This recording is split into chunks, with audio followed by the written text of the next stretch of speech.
پہلے پتھر کو ہلائے، اسی لیے ہم کہتے ہیں اپنے دل کو غوث و خواجہ کے قدموں میں ڈال دو، اپنے دل کو غوث و خواجہ کے قدموں میں ڈال دو، ساری دنیا کی آندیاں چلیں گی، نہ غوث کا قدم ہلے گا، نہ خواجہ کا قدم ہلے گا، نہ تیرا دل بہلے گا۔ اللہم صلی علی سیدنا محمد کما تحب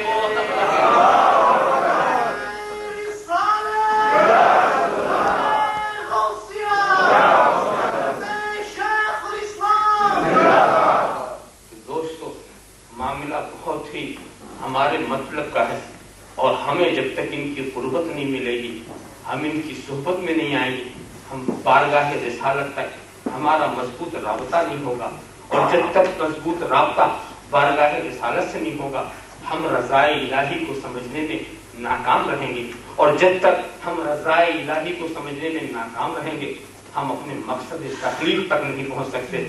مقصد تخلیق تک پہنچنے کے لیے ہمیں اجمیر بھی پہنچنا ہے، ہمیں بغداد بھی پہنچنا ہے، ہمیں آقائے نقشبند سے بھی رابطہ رکھنا ہے، ہمیں مولا سرورد کو بھی اپنا سرتاج بنانا ہے۔ وآخر دعوانا ان الحمد للہ رب العالمین۔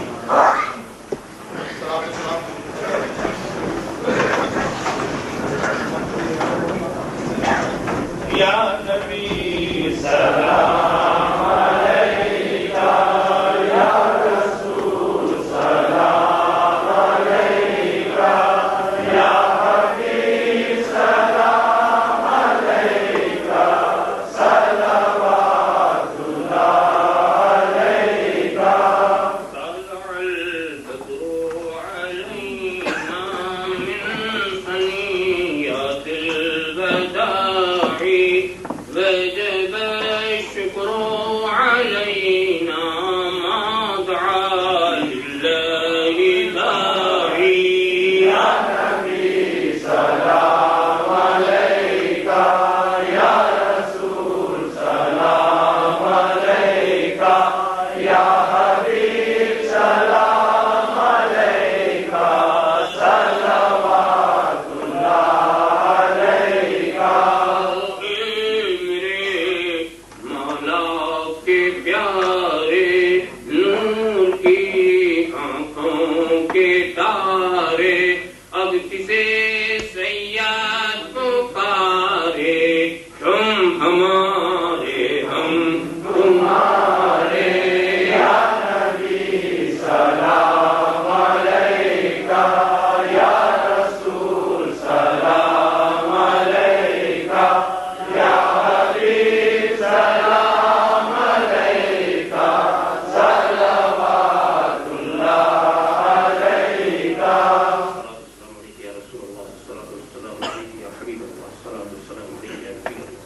الصلاة والسلام عليك يا خير خلق الله، الصلاة والسلام عليك يا قاسم رزق الله، الصلاة والسلام عليك يا غروس مملكة الله، الصلاة والسلام عليك يا زينة عرش الله، الصلاة والسلام عليك يا جمال ملك الله، الصلاة والسلام عليك وعلى آلك وأصحابك وأزواجك وعلى ماء أمتك وأولياء ملتك وشهداء محبتك يا رسول الله۔ اللهم صل على سيدنا مولانا محمد وعلى سيدنا محمد كما تحب وترضى وتسلم عليه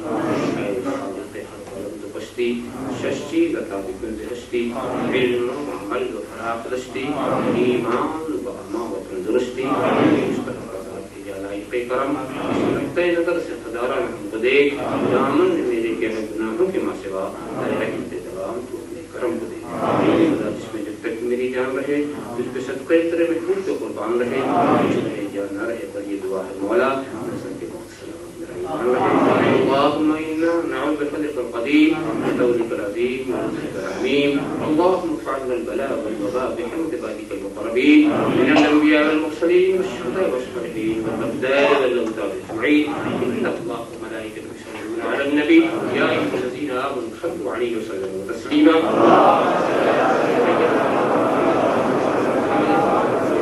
صل عليه سبحان ربك رب العزة عما يصفون وسلام على المرسلين والحمد لله۔ مدرسہ انجمن غوثیہ ستیہ کی جانب سے حضور سے السلام کرتے ہیں، دل سے شکر گزار ہیں کہ حضور نے اپنا وقت نکال کر ہمیں نوازا اور